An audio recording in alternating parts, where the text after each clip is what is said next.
जी के ऊपर निर्भर है, धारा के साथ मिल गया। उसी प्रकार अपने आप को भगवान के चरणों में डाल देना। जाही भी जी राखे राम ताहे भी गिरे। अब ठाकुर जी को जैसे रखना हो वैसे रखे, हम तो उनके हो गए। इसका नाम है आत्मनिक्षेप। और अंतिम छठवीं शरणागति का सूत्र है कार्पण्यम। कार्पण्यम माने दीनता। क्योंकि आप जितने छोटे बन के रहोगे, जितने दीन बन जाओगे, भगवान उतने ही आपके बंधु बन जाएंगे। दीन बंधु है ना, धनिक बंधु नहीं है। क्योंकि जो धनवान होता है उसको धन पर गर्व होता है, मेरे पास इतनी संपत्ति है। जब उस कारोबार से फुर्सत मिले तो ठाकुर जी भी हमारे हैं। पर दीन के पास भगवान के अलावा कुछ है ही नहीं। अपना कहने के लिए उसके पास कुछ भी नहीं है, इसलिए उस पर जल्दी रीझ जाते हैं, क्योंकि वह एकमात्र भगवान को ही अपना मानता है। और हम लोग संसार के लोग पहले संसार से को अपना मानते हैं, उससे फ्री मिलती है, फ्री समय मिलता है, तो भगवान के बारे में भी सोच लेते हैं, दूसरे नंबर पर रखते हैं। और वैसे व्यवहार में भी बच्चा जितना छोटा होता है, माँ को उतना ही प्यारा होता है और उतना ही माँ पूरा समय उसको देती है। वही बच्चा जब सनई सनई बड़ा होने लग जाए तो माँ की तरफ से वो फ्री हो जाता है। और खूब बड़ा हो जाए तो वो बंबई रहे, विदेश रहे, माँ को कोई चिंता नहीं। बच्चा सयाना समझदार है, अपना भला बुरा खुद सोचेगा। पर जब वही बच्चा छोटा था तो 1 मिनट को भी आंखों से बाहर नहीं जाने देती थी, ये न कर, क्योंकि अबोध है। ऐसी दीनहीन बालक बन के हम जितने ठाकुर जी के सामने अबोध बन जाएंगे, बिल्कुल छोटे बन जाएंगे, ठाकुर जी भी पूरा उतना ही ध्यान रखेंगे। करहु सदा तिनकी रखवारी, करहु सदा तिनकी रखवारी, करहु सदा तिनकी रखवारी, करहु सदा तिनकी रखवारी। जिम बालक ही राख महतारी, जिम बालक राखहि महतारी, करहु सदा तिनकी रखवारी, करहु सदा तिनके रखवारी। तो भगवान पूर्ण रूपेण रक्षा करेंगे जब हम दीन बन के उनके चरणों में गिरेंगे। हनुमंत लाल जी कितने महान, हर मामले में नंबर 1, ज्ञानियों में भी ज्ञान नाम अग्रगण्यम, बुद्धिमानों में भी बुद्धिमताम वरिष्ठम, पहलवानों में भी अतुलित बलधामम, भक्तों में भी रघुपति प्रिय भक्तम, एक एक गुण में भी सब में नंबर 1, सकल गुण निधानम, समस्त गुणों के भंडार, गुणगण निलय हनुमंत लाल जी। पर उनसे कोई पूछा है कि आप क्या हो जी, आपका परिचय क्या है जी, तो किसी को अपना नाम ही नहीं बताते। हमारा नाम लोगे तो भोजन नसीब नहीं होगा, हम इतने अधम हैं। वाणी का विनम्रता देखिए, हनुमंत लाल जी को संत तो कह रहे हैं सकल गुण निधानम है, परंतु वो अपने मुख से अपने को क्या मानते हैं। रावण तो जिंदगी में अपना हनुमान जी का नाम ही नहीं जान पाया कि वो बंदर था कौन जिसने आग लगाई मेरे घर में। रावण लोहा मानता है तो हनुमान जी का, पर नाम नहीं जानता। क्योंकि जब पूछा था कबनते कीसा, ए बंदर तू कौन है, हनुमान जी ने राम जी का परिचय तो बहुत लंबा चौड़ा दिया। अखिल कोट ब्रह्मांड नायक परात्पर पर ब्रह्म परमेश्वर प्रभु का एक छोटा सा दास है, अपना नाम नहीं लिया, परमात्मा का विराट से परिचय दिया और फिर कहा मैं उन्हीं का छोटा सा दास, नाम नहीं जानते। असमय अधम सखा सुनु मोह पर रघुवीर। विभीषण भैया जी से कहते हैं कि नाम लोगे तो भोजन नसीब नहीं होगा, ऐसे तो हम अधम हैं, और फिर भी हम जैसे अधमों पर प्रभु ने कैसी कृपा की है। यह है विनम्रता, यह है दैन्य। तौल करके देख लो तराजू में, जितना वजन बढ़ता जाएगा तराजू का वह पल्ला उतना ही नीचे होता चला जाएगा। बहुत भारी हो गया वजन तो धरती में ही बैठ जाएगा, हल्का ऊपर उड़ते लगता है। तो तुम्हारे भीतर हमारे भीतर जितना भक्ति की भावना, भक्ति भाव बढ़ता जाएगा, दैन्यता उतनी झुकती जाएगी। हमको भक्ति झुकाती है, विनम्र बनाती है।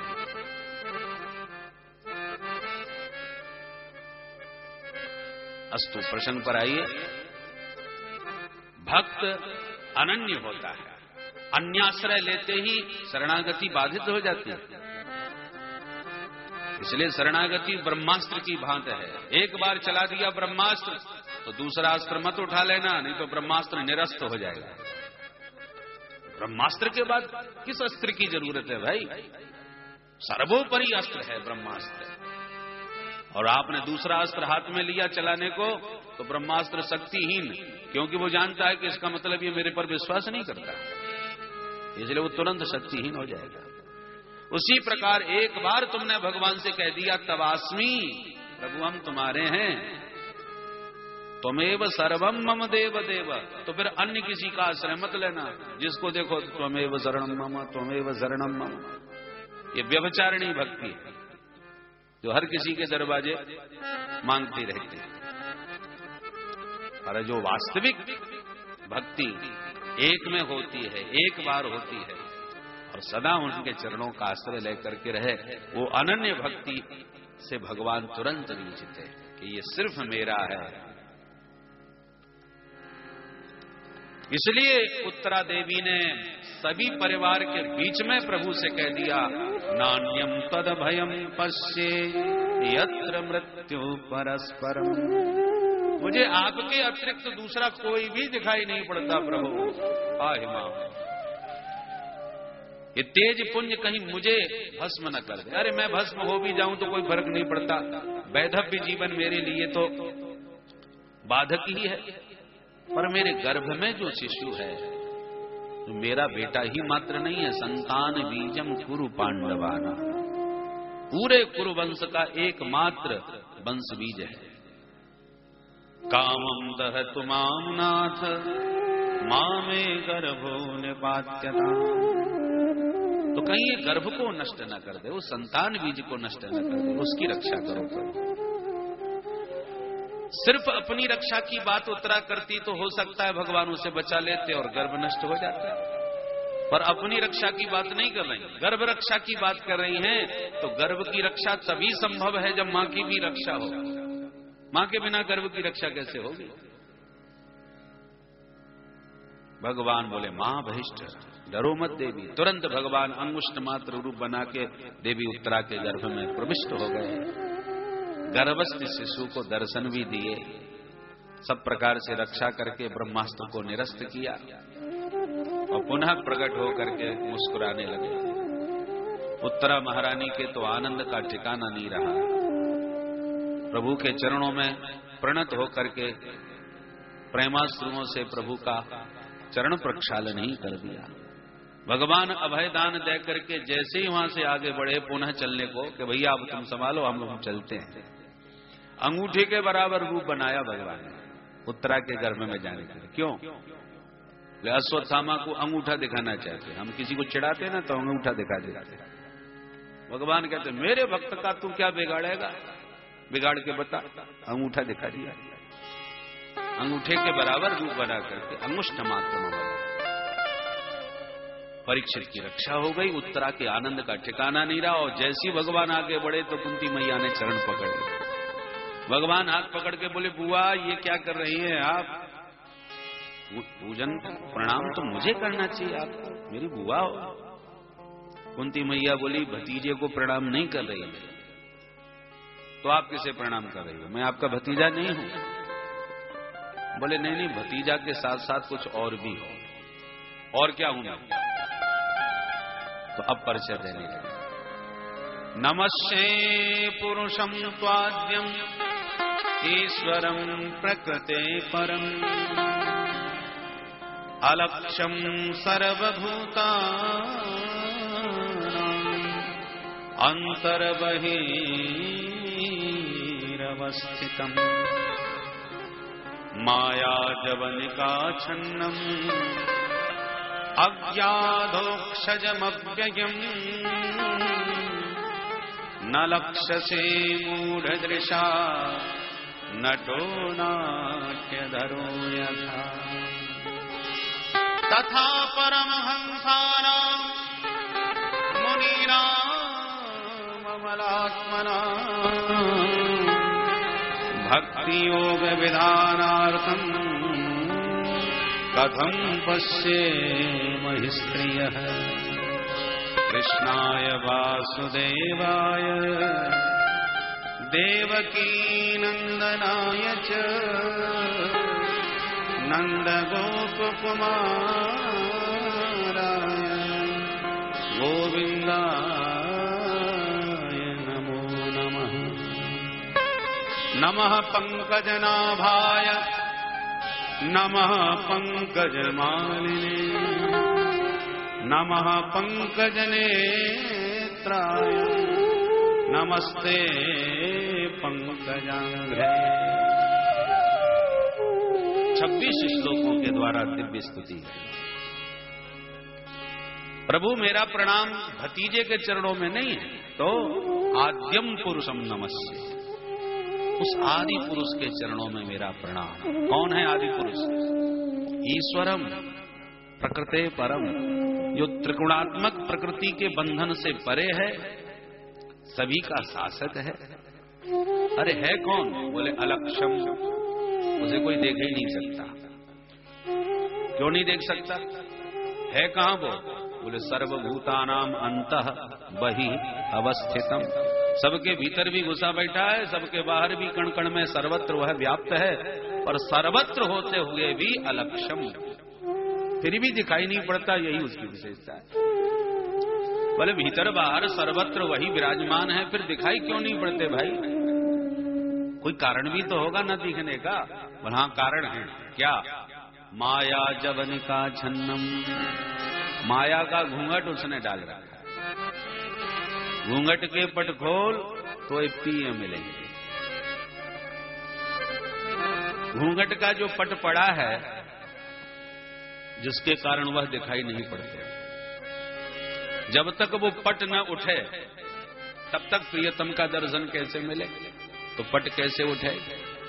बोले पट को भी तो प्रियतम ही उठाते हैं। वो जब चाहेंगे तब वह घूंघट उठाएंगे। माया जवनिका छन्नम अज्ञाधोक्षजमव्ययम्, माया का पट जब तक वो नहीं हटाएंगे तब तक हम उन्हें देख ही नहीं पाएंगे, समझ ही नहीं पाएंगे। माया में वो छुपे हुए। बोलो राधे राधे।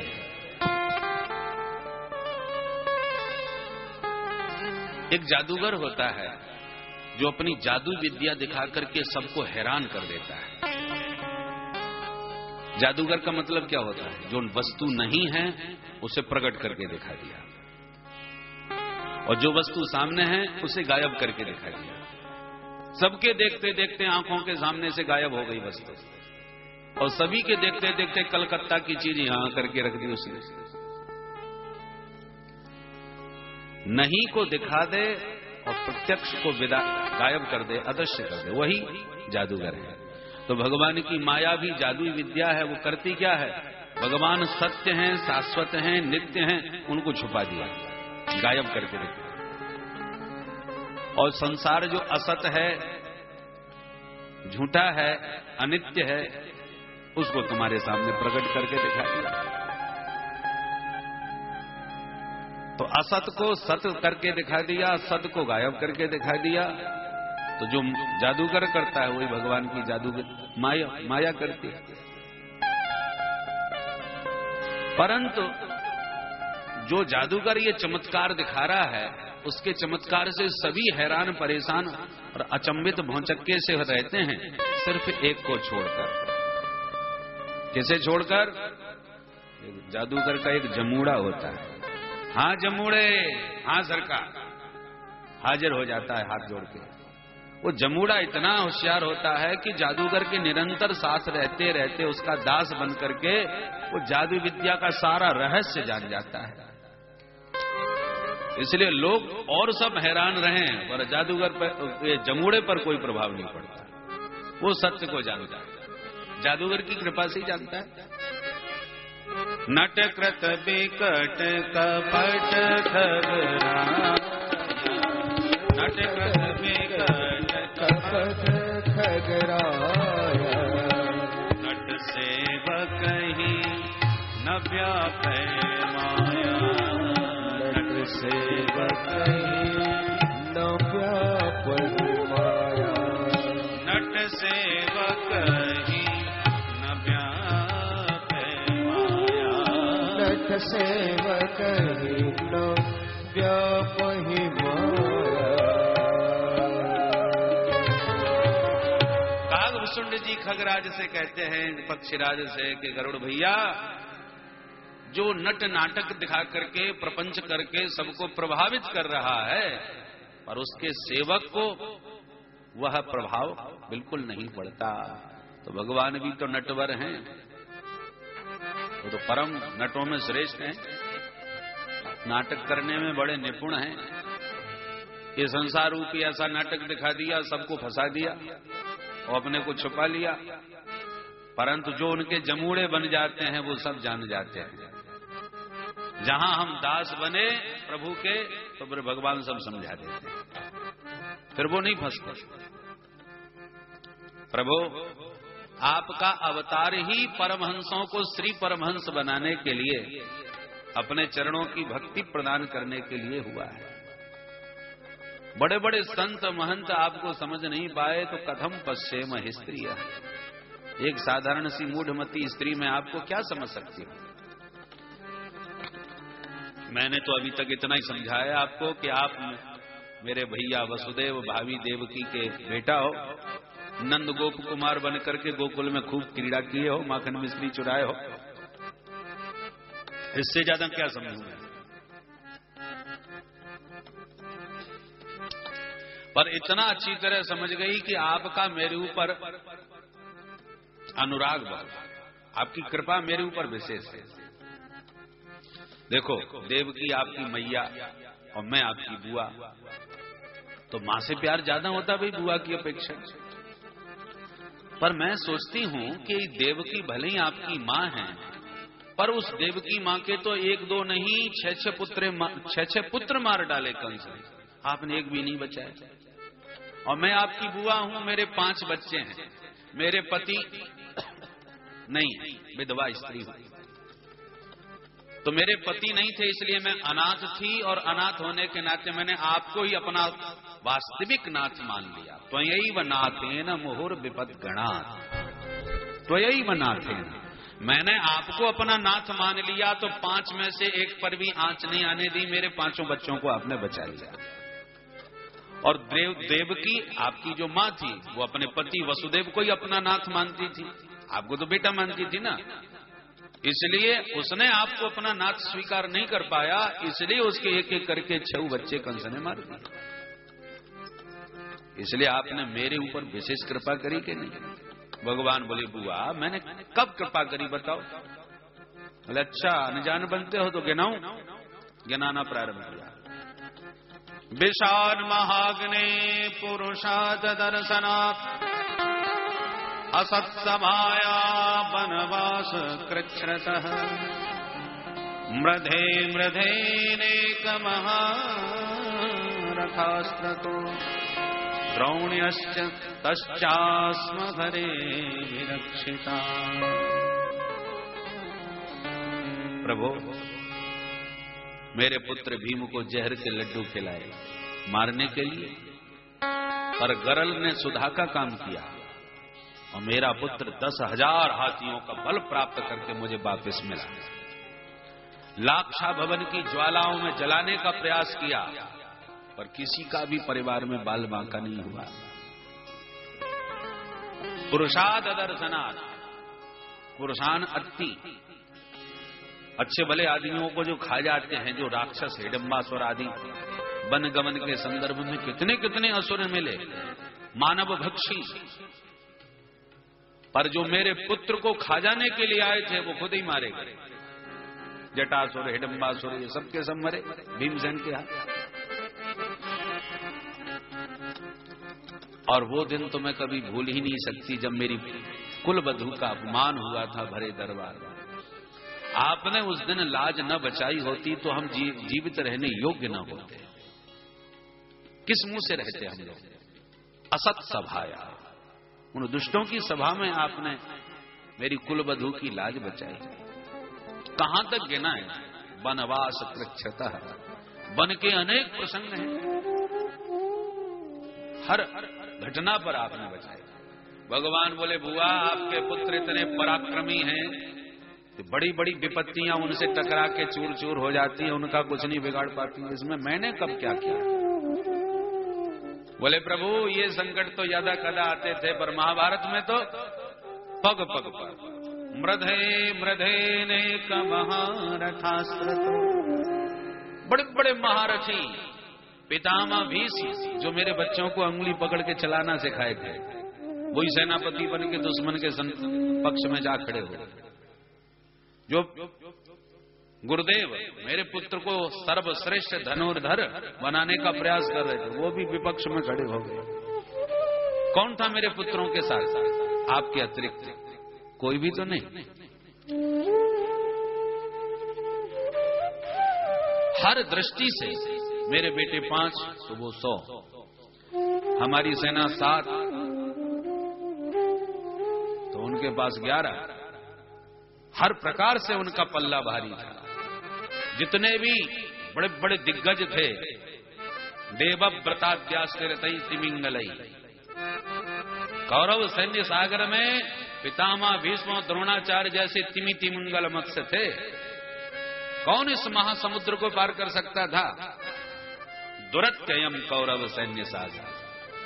और उस महासागर से आपने मेरे 5 बच्चों को सुरक्षित पार लगा दिया। भगवान बोले बुआ आपको पता होना चाहिए महाभारत में अस्त्र से हाथ भी नहीं लगाया था। मैंने पहली प्रतिज्ञा कर ली थी युद्ध से कि मैं कुछ अस्त्र नहीं उठाऊंगा। तो जब अस्त्र उठाया नहीं तो मैंने कैसे बचाया?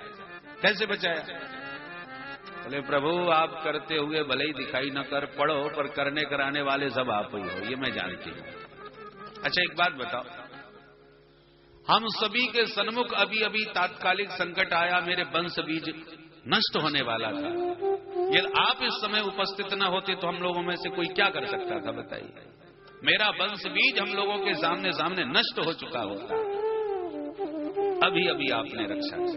द्रोण्यस्य तश्चास्म हरे विरक्षिता, उस अश्वत्थामा के ब्रह्मास्त्र से अभी अभी तो आपने हम सब हमारे वंश बीज को बचाया।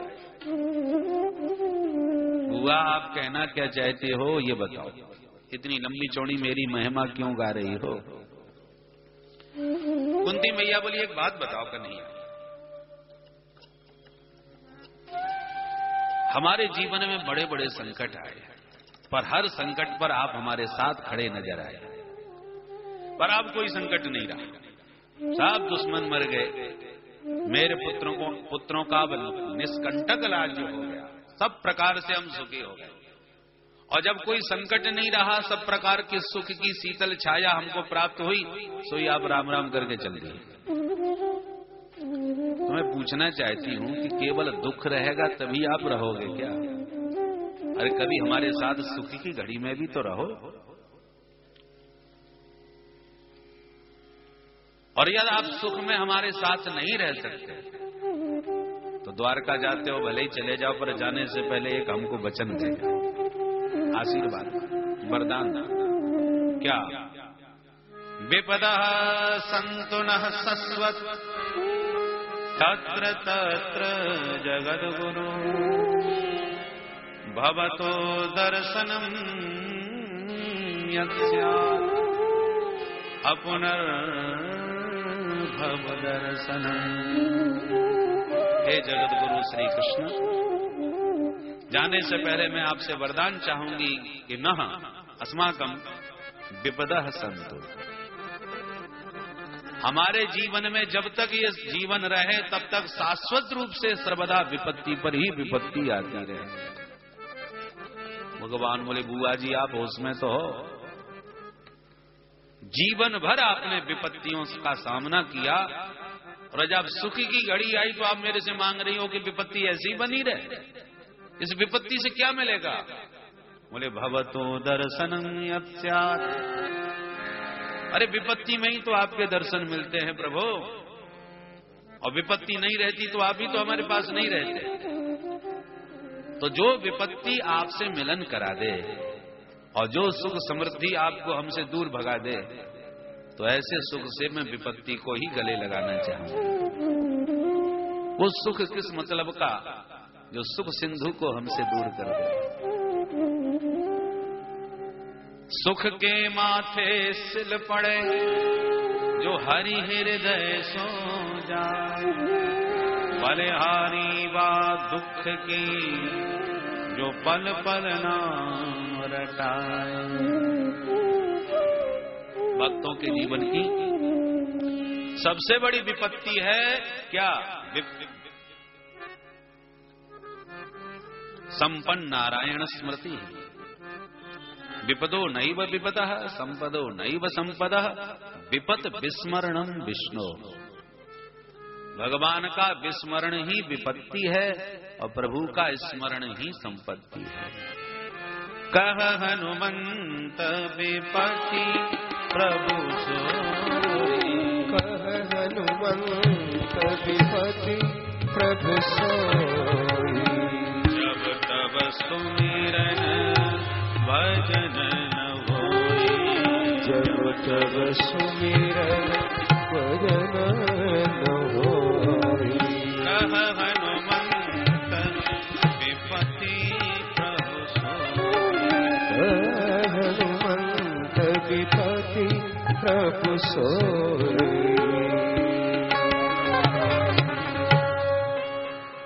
भगवत विस्मरण ही विपत्ति, भगवत स्मरण ही संपत्ति। इसलिए प्रभु जन्म ऐश्वर्य सुत स्त्री भी रेधमान मदः पुमान, मेरा उत्तम कुल में जन्म हुआ है, ऐश्वर्य संपन्न हूं, धनवान हूं, ये तो मद व्यक्ति को आपसे बहुत दूर कर देता है। ये सुख समृद्धि के जो साधन हैं वो आपको दूर कर देते हैं,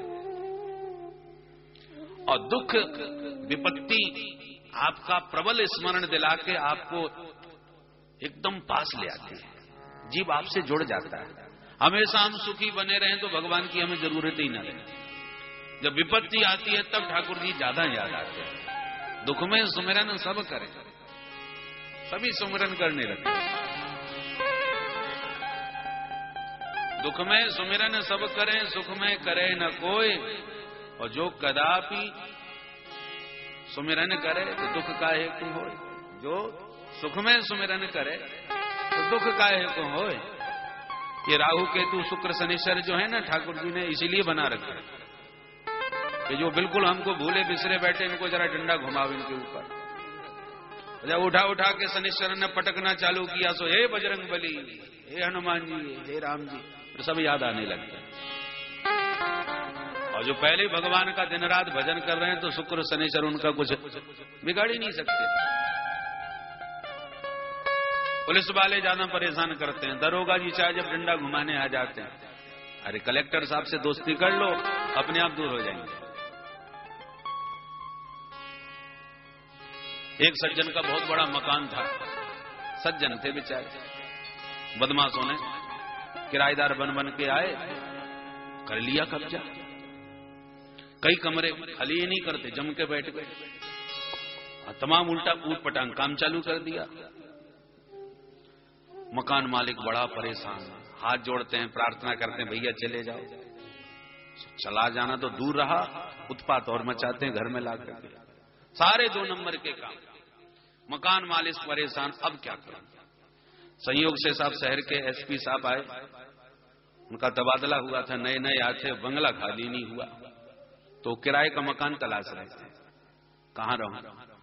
उसको पता चल गया, सो तुरंत पहुंचे, साहब हमारा मकान है, क्या किराया लगोगे? बोले साहब फ्री है, आप तो केवल आकर के कृपा करो, रह जाओ, बस ये आपसे बड़ी हम पर बड़ी कृपा होगी यदि आप रहें तो। अच्छा भाई, फ्री मकान मिल रहा है तो ठीक है। एसपी साहब बोले कुछ दिन की बात है। बोले नहीं साहब, आप आराम से जब तक मन हो तब तक रहो। एसपी साहब ने जैसे ही रहना चालू किया कि जितने बदमाश थे बोले कि आप खिसक लो भैया, अब यहां कोई काम नहीं चल सकता, क्योंकि एसपी साहब रहते हैं तो आए दिन बड़े बड़े अधिकारी आते रहते हैं, सारे पुलिस वाले आए दिन चक्कर लगाते हैं। तो मकान मालिक को कहना नहीं पड़ा, बदमाश अपने आप ही खाली करके खिसकने लगे। तो कहने का तात्पर्य यह है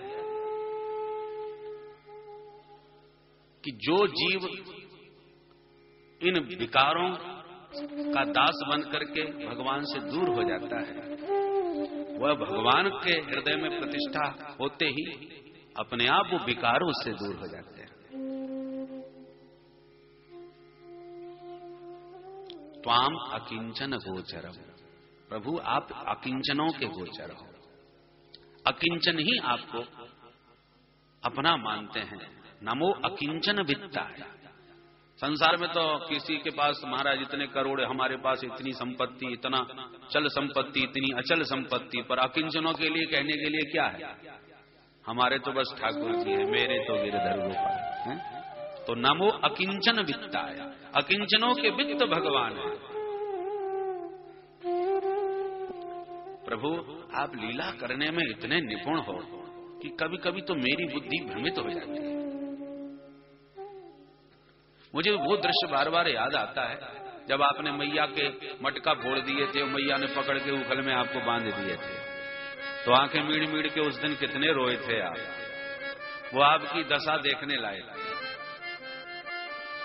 और जिस समय आप रो रहे थे, आंखों को मीड़ मीड़ के और काजल से कपोल भी काले किए जा रहे थे, हिचकी भर भर के रो रहे थे, और मैया के सामने गिड़गिड़ा रहे थे, मैया मुझको मुक्त कर दे, मुक्त कर दे। उस अवस्था को देखकर, उस स्थिति को देखकर संसार में कौन प्राणी कहेगा कि ये वो है जिसका सुमिरन करने से भव बंधन खुल जाते हैं। वो आज खुद ही अपने बंधन को खुलवाने के लिए मैया के सामने रो रहा है, मैया मुझको मुक्त कर दे। गोप्या ददे त्वयि कृतागसिका दाम तावत् याते दशाश्रु कलिलांजन संभ्रमाक्षम् वक्त्रं निनीय भय भावनया स्थितस्य सामां विमोहयति धीरपि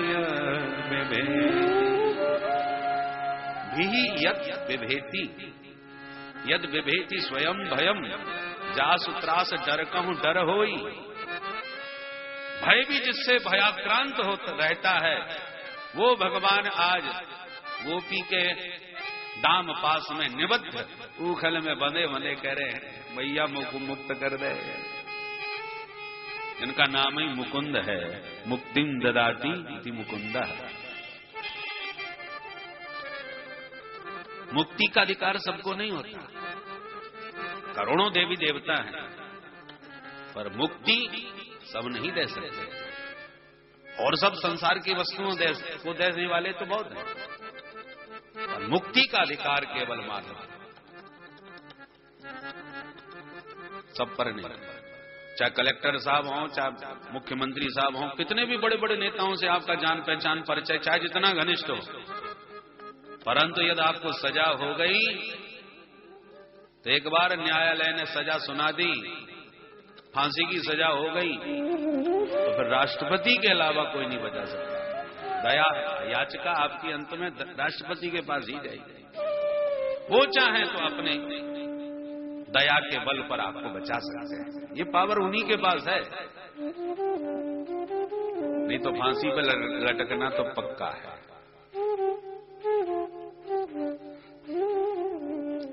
उसी प्रकार मुक्ति का अधिकार केवल मुकुंद के हाथ है, इसलिए मुकुंद नाम है, मुक्तिम ददाति इति मुकुंद, और कोई नहीं दे सकता है।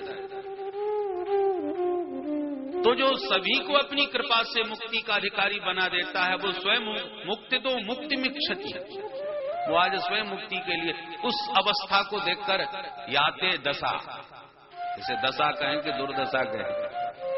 आप कैसे रो रहे थे इसकी भर भर के, सा माम विमोहयति, वो अवस्था आपकी हम सबको मोहित कर डालती है। क्या सचमुच ये वही है जिसके प्रकुटि विलास सृष्टि लय होई, वो इतना बड़ा सामर्थ्यमान और इस प्रकार असमर्थों की भांति बना हुआ रो रहा है? लीला करने में बड़े निपुण, बड़े बड़े चक्कर में पड़ जाते हैं। राम जी रो रहे थे, हे खगमृग हे मधुकर श्रेणी, और भोले बाबा इस लीला को देख करके जय सच्चिदानंद प्रभु करके दंडवत कर रहे थे। सती मैया का माथा घूम गया, न सत है न चित है न आनंद है, ये काय के सच्चिदानंद है। और महादेव ने, देवादिदेव ने प्रणाम किया है तो कुछ तो बात है भाई, पर मुझे तो कुछ भी बात नजर नहीं आ रही। फिर इन्होंने कौन सी बात इनमें देखी जो दंडवत किया इनको? यदि भगवान होते तो भगवान तो सर्वज्ञ होते हैं, उन्हें सब मालूम होता है। इनको तो ये भी नहीं मालूम हमारी पत्नी किधर है, ढूंढते फिर गए बेचारे रोते हुए। भगवान सर्वसमर्थ होते हैं, सर्वसमर्थ होते तो किसकी हिम्मत थी जो इनकी पत्नी को उठा ले जाता? तो न तो सर्वसमर्थ दिखाई पड़ते हैं, न सर्वज्ञ दिखाई पड़ते हैं, न आनंदमय दिखाई पड़ रहे हैं, ये तो रोते फिर रहे हैं। तो मैं कैसे मानूं ये सच्चिदानंद? तो लीला का दर्शन करके सती मैया की खोपड़ी गड़बड़ाई गई। भोले बाबा ने खूब समझाया, एक बात समझ में नहीं आई। अंत में भोले बाबा को भी कहना पड़ा, जो तुमरे मन अति संदेह तो के न जाए परीक्षा ले। समझ में नहीं आता, लो परीक्षा लेके देख। जब परीक्षा लेने के लिए गई सर्वज्ञता की, तो सीता मैया बन के स्वयं रास्ते में पहुंच गई। आंसू बहाते राम जी रोते रोते आ रहे थे, और जब सीता के वेश में देखा सती को तो तुरंत आंसू पहुंच के हंसते हुए बोले, माता जी प्रणाम। कहो मेरे भोले बाबा को अकेला छोड़ के जंगल में कहां घूम रही हो? विपिन अकेले फिराऊ कहीं है तो कहां वृष केतु? वृष केतु में एक व्यंग किया भगवान ने। वृषभ माने बैल, बैल माने धर्म। तुम्हारे पति धर्मत ध्वज हैं, धर्म की पताका को लहराने वाले हैं, वृषभारूढ़ हैं भोलेनाथ, धर्म पर आरूढ़ रहते हैं हमेशा। तो धर्मारूढ़ वृषभारूढ़ भगवान वृषभध्वज की पत्नी होकर के तुम दूसरी की पत्नी बनने का वेश बना करके घूम रही हो। एक स्त्री को एकांत विपिन में अकेली कभी नहीं घूमना चाहिए।